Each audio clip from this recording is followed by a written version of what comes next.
So this is a continuation from the last lesson where we had an introduction to computer science and we looked at making a chatbot and artificial intelligence. Now in this lesson we're going to be looking at a number of really important theoretical concepts, things like debugging, creation of comments, data types, operators, and most importantly conditional logic, the use of if statements, and how we can actually use these in programming. We're going to actually make a little coronavirus app as well as a password checker. So at this point you can pause the screen and you can have a look at some of the things that we're going to be covering in this lesson. You can also download the PowerPoint and you can follow along at your own pace. Now to begin with, we're going to look at this concept called debugging. And it's something that you'll be dealing with, you'll be coming across constantly as a program. There's nothing wrong, it's to be expected. We're going to have to be able to actually debug your own programs. So what is debugging? A software bug is basically an error or a flaw in a computer program. As a programmer, as mentioned, you're going to have to persevere through these bugs, get rid of them, deal with them, spot them. And the first ever bug, which is quite interesting, was an actual bug. And I'm just going to talk a little bit more about that. So the lady behind me on the screen is a lady called Grace Hopper. In fact, let me just put her name up there on the screen. So Grace Hopper, she has some really interesting things about her life. She was at work during the early days of computing. And in fact, let's look her up and have a look at what she did, and particularly in relation to debugging. So Grace Hopper, Wikipedia is always a good resource for anything. You can see she was born in 1906, and scrolling all the way down here, let's have a look. Now she was called Grandma COBOL. COBOL is the name of one of the early programming languages, and you can see she was famous for her nanoseconds visual aid. I have no idea what that is, but most interestingly, you can see here that when she was working at a computer at Harvard, her associates, they found an actual physical moth stuck in a relay, and this was put in the logs. It was carefully logged, and in fact that's where the term debugging came from. Some people say it was traced back to much earlier from Thomas Edison, but certainly she used this term, and the word debugging referred to an actual physical bug that was causing a flaw in the machine. So what does any of this have to do with coding and what you're actually going to be doing? Well, if you start with this simple password checker, we're going to look line by line at how to debug it. And actually debugging is a very useful way of learning how to program and some of the foundational concepts. So if you think of a password checker, which we're going to make before we make this coronavirus app, it's really simple. This is a really simplistic aspect of it, but it's something that you use all the time. So when you log in to Facebook, or if you don't use Facebook, I don't know, TikTok, Instagram, you use credentials such as your username or password to log in. And that's what we're going to recreate. Now, if you copy and paste this, I'm going to press Ctrl+C, and we're going to put it into our Python module. So you might be using Python if you've downloaded it, or you can, as I'm going to do now, use it in your browser. So let's get that up on my browser. And remember, I'm using Replit, so you just simply into Google type in repl.it, open up Python, and you can code in Python right in your browser. So in Replit, I'm going to paste in my code. And immediately you can see there's a whole bunch of errors. It tells me line by line what's wrong. So let's go through it line by line. Now to begin with, you'll see that at the top there's a comment, and that's exactly what it is. So when you see a sentence which is followed by a hashtag, basically it's not part of the program itself, it's not executed as part of the instructions, it's just a comment. It's like an instruction or a note to the programmer who's making it, and they're just really helpful, but they're not part of the program, so you can remember that. I'm going to delete that for now. And as I said, we're going to go through line by line, looking at the different issues that are causing the program not to run. So to begin with, we've defined a function. So on this first line here, I've defined a function. It's not working, and there's two reasons it's not working. First is syntax, and the second is also syntax. But if you remember, when you create a function, you always need a colon at the end. So that was missing. I've now added a colon, but it's still not working. And the reason for that is that password checker is the name of the function that I've defined. And you cannot have spaces, you cannot have invalid characters of different types in a function name or variable name.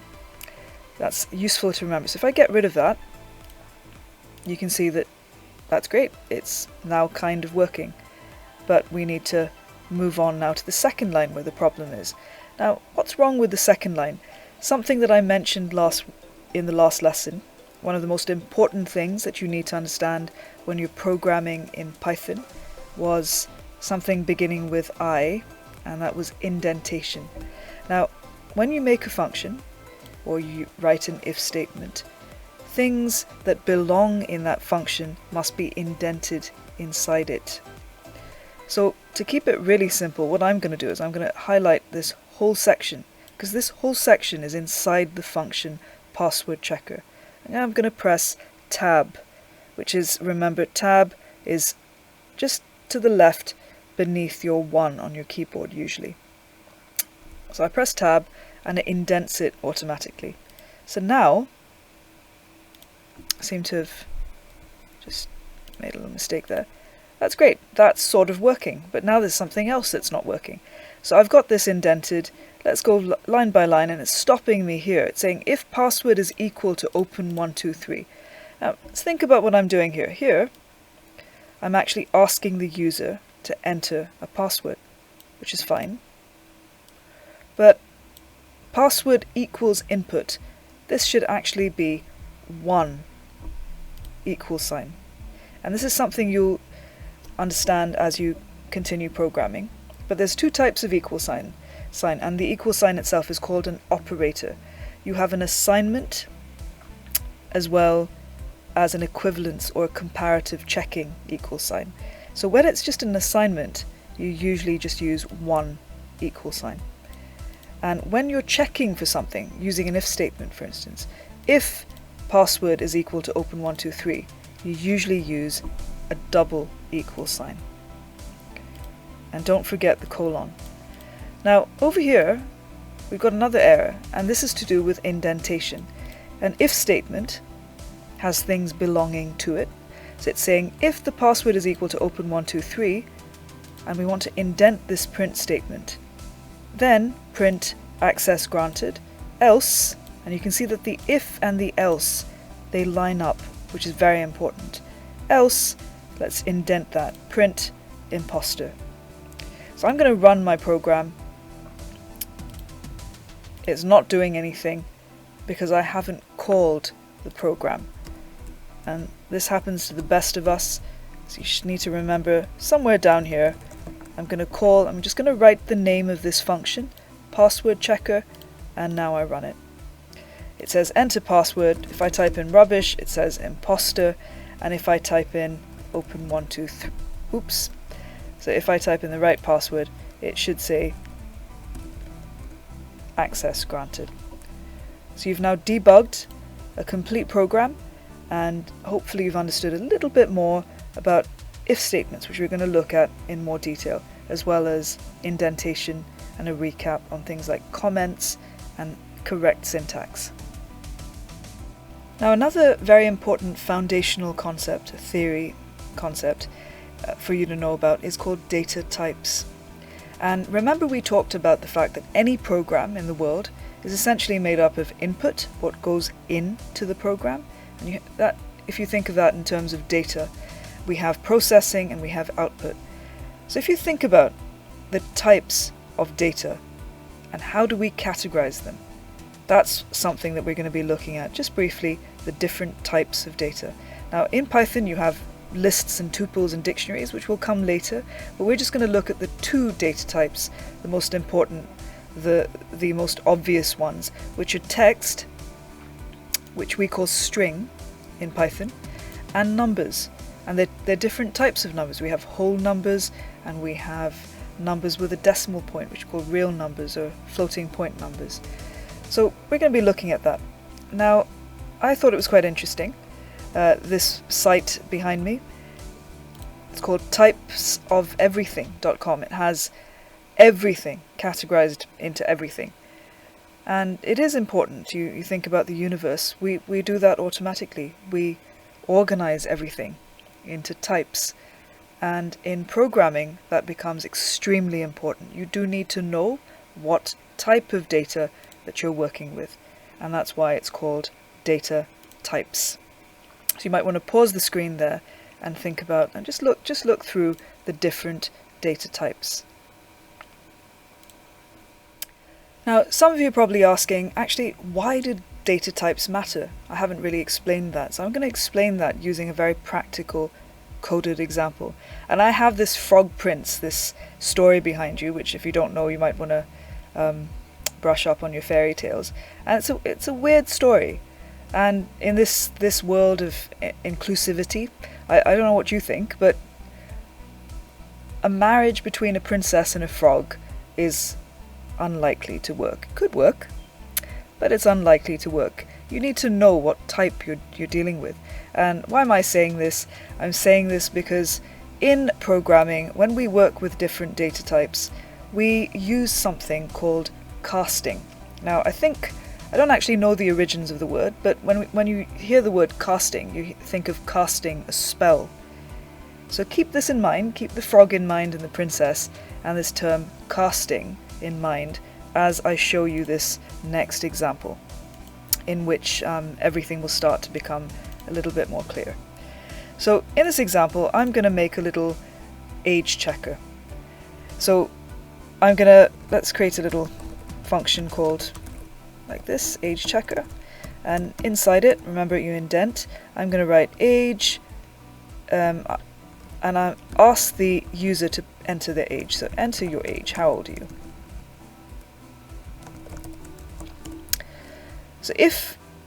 So far, let's make sure the program is working so far. I'm just going to go age checker and press run. So it says enter your age, and I put in my age, which is of course, just 21. And I would like to do something with this age. I'd like to do, for instance, something like, or maybe use an if statement. So I might say something like this. If your age is greater than 21, then print you are old enough, else print too young, sorry. Now watch carefully what happens. Enter your age, I put in 33.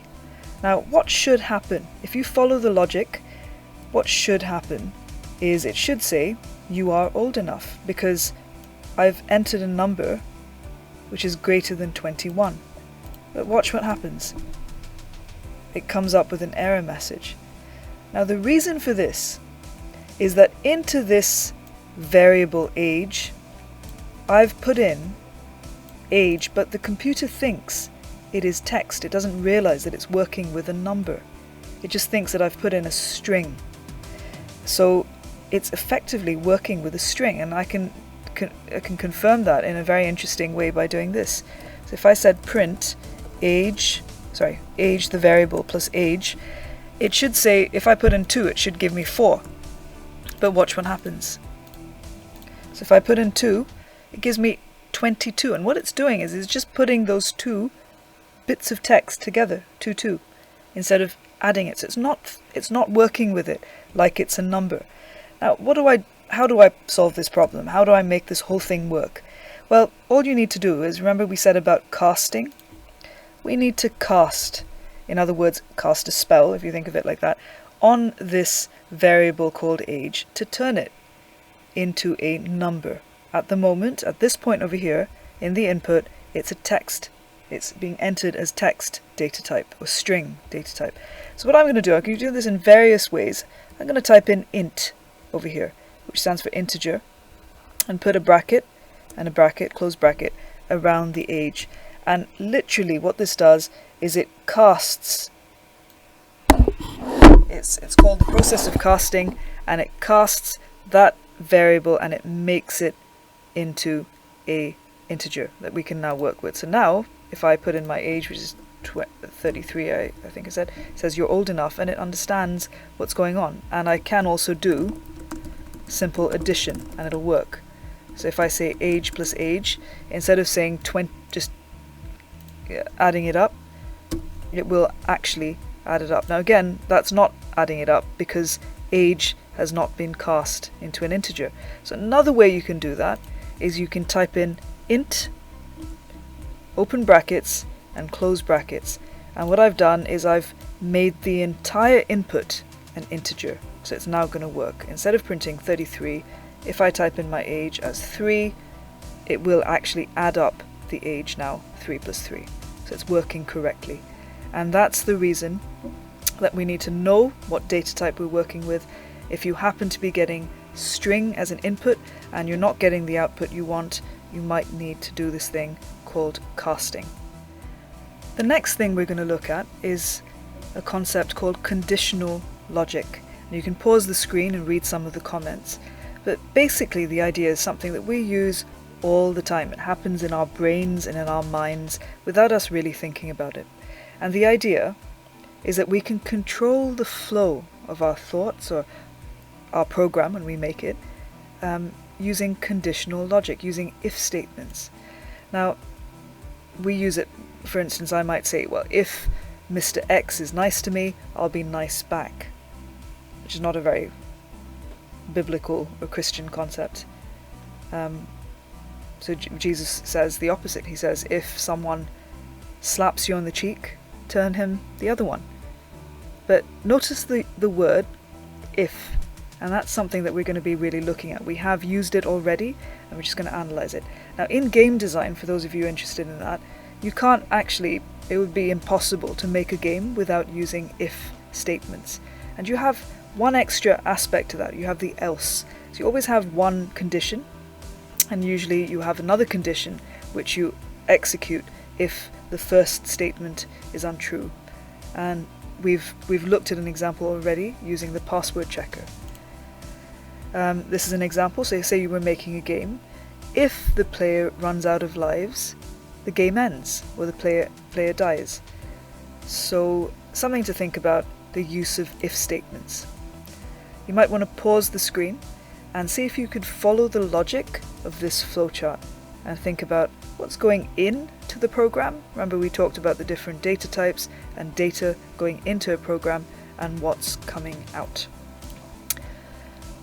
One very important thing to keep in mind is that when you work with if statements and you're comparing one variable to another or one option to another, you always use a double equal sign.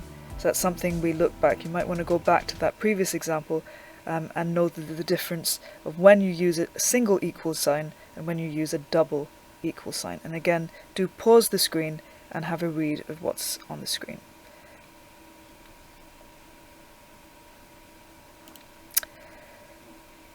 So to end, what we're going to do is make a coronavirus app.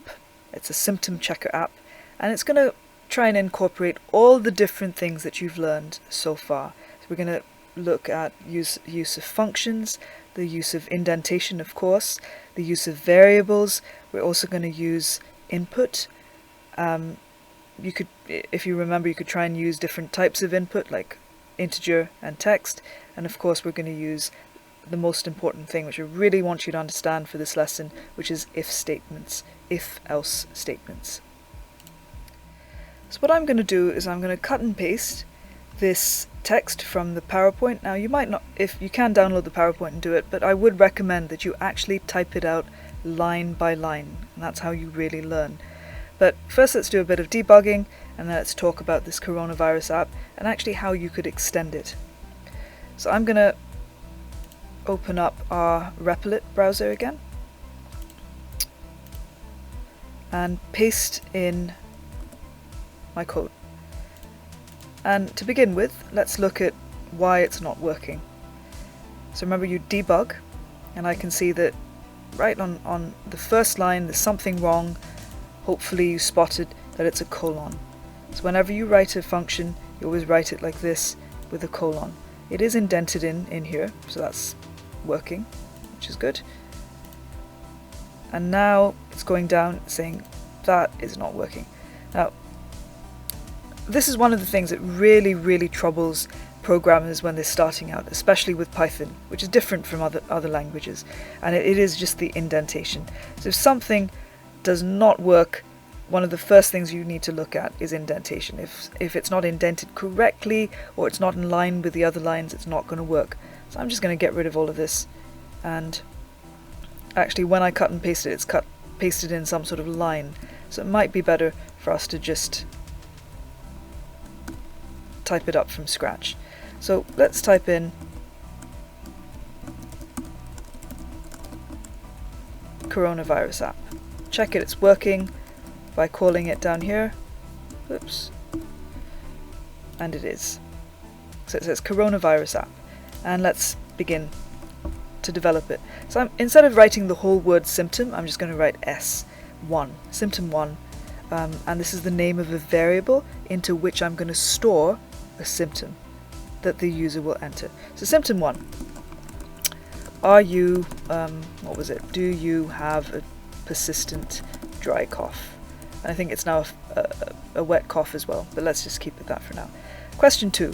Now you can adapt these based on your scientific knowledge, which probably is better than me. So do you have a tummy ache? I don't know. S3. Do you have a loss of appetite? Now, my father actually had coronavirus and recovered from even being ventilated, and one of the key things that happened to him was a loss of appetite, and which he still has. A complete loss of appetite. Doesn't feel hungry at all.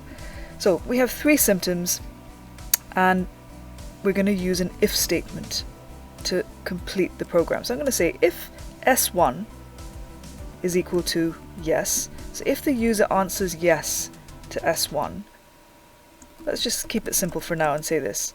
You have corona, you may have the virus, be careful, socially isolate, or whatever. Okay, so you can think of how you write this in a better way. Else, print, you're okay, but stay safe. Now, watch what happens here. Do you have a persistent dry cough? Yeah, I could say yes. I say no, no. It says you may have the virus, be careful. But what this program hasn't done is it hasn't considered the other variables, S2 or S3. And we want it to consider all of the variables. This is where a bit of Boolean logic comes in. So we have different variables like and, or, and not. And let's just have a look at how the and would work. So I could just extend this by saying if S1 is equal to yes, and S2 is equal to yes, and S3 is equal to yes, only if all of those symptoms is yes, then print you may have the virus, ring 111, or do anything like that. So let's see if this works. So if I say yes, but I say no to this one, and I say yes to this one, it says you're okay. And it would only print this first condition if I said yes to all of them. Now, this is great. You can try and extend this app, you can try and make it make more sense, give better instructions, and think about how you can make it even better. But this does show you some of the basic ideas of how to implement functions. Obviously, you indent inside a function. We've used variables into which we have string input, so nothing fancy there, not any integer variables at the moment. And we've used these AND commands to make sure that it's looking at lots of different variables, multiple variables at the time. We're using conditional logic, and most importantly, do remember that when you write an if statement, the condition or the thing that you want to do as a result of the condition being met must be indented. So if, indent, else, which is on the same line as the if, don't forget the colons, print. So you've made a little coronavirus app, and hopefully you can extend it, send it, and show us what you've done. Now to end, let's look at this term called operators. And an operator is something that you need to know, particularly for theory, but obviously you'll be using it in your coding. An operator is something like a plus sign, a minus sign. All the things that you're looking at here are the different types of operators. Now you've come across the plus and the minus. That little star there is the multiplication. You have that backslash. Now a backslash is essentially division. So 10 divided by 2 would give you 5. And the double backslash there is a different type of, it's called floor division. And it's very important that it would give you the rounded down value. And you'll be looking at this as you go along. So if you were using something which had a sort of decimal point in it, it would round it down. And that's going to be really key, just important to remember. That's power, exponent, and this is something very lovely, amazing, magical operator called the modulus, the mod. And again, that's something you'll be looking at much later. So these are the different types of operators. You also have different comparison operators, and we've looked at this one, the double equal sign. When you're looking to compare something, you always use a double equal sign. So usually in if statements, you'll be using a double equals. That is not equal to. So if you're looking to make a program where you're saying, actually, something should be not equal to, and then do this, or don't do that, you use the exclamation mark and an equal sign. Then you have less than, greater than. That's less than or equal to, which is very useful. And obviously the last one is the opposite, greater than or equal to. The other thing that we looked at in making a coronavirus app was the use of and when you're looking at multiple conditions. And you can actually also use the or, and you can think about when that might be useful. So some of the suggestions for you to really improve your coding, and remember, the only way you will get good at this is by actually sitting down and practicing this stuff, is to go back to your chatbot from lesson 1 and try and extend it by using if statements. So you can make it even more intelligent using if statements and make it jump around the place and do interesting things depending on the flow of the logic. You could also develop the username and password checker to add a username variable, so it's more realistic, more like a login that you've seen. So do pause the screen and feel free to code that as well, this being the solution.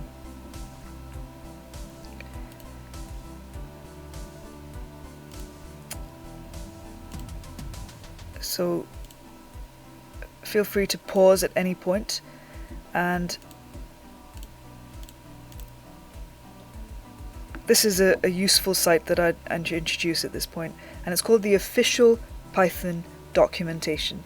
Now if you want to become an actual programmer and you want to be coding in Python, this https docs.python.org.3 is something you'll be using all the time. If you have a question and you can't remember something, even professionals refer back to this documentation all the time. So it's something you might want to bookmark and keep in mind for the future. So just to end, I think it would be useful to review some of the things that we've learned, which is actually a lot. If you've actually been practicing these things, it's going to put you in such good stead, a foundation for your future programming. So we've learned about variables, of course. We've learned about making functions. Very important, we've learned about indentation. We've learned about data types. We also looked briefly at operators and the use of and or as well. We've learned about if statements, which come coupled with else statements, which is conditional logic. That's controlling the flow of your program using statements. And of course we learned about casting, which is to do with data types, string and integer, and indeed other ones as well. So lots there, and what we would suggest is two things. if you use all of these things that you've learned to extend your chatbot and make it better, and also create the coronavirus app and extend it and make it better, using particularly conditional logic, variables, functions, and seeing how it all fits together.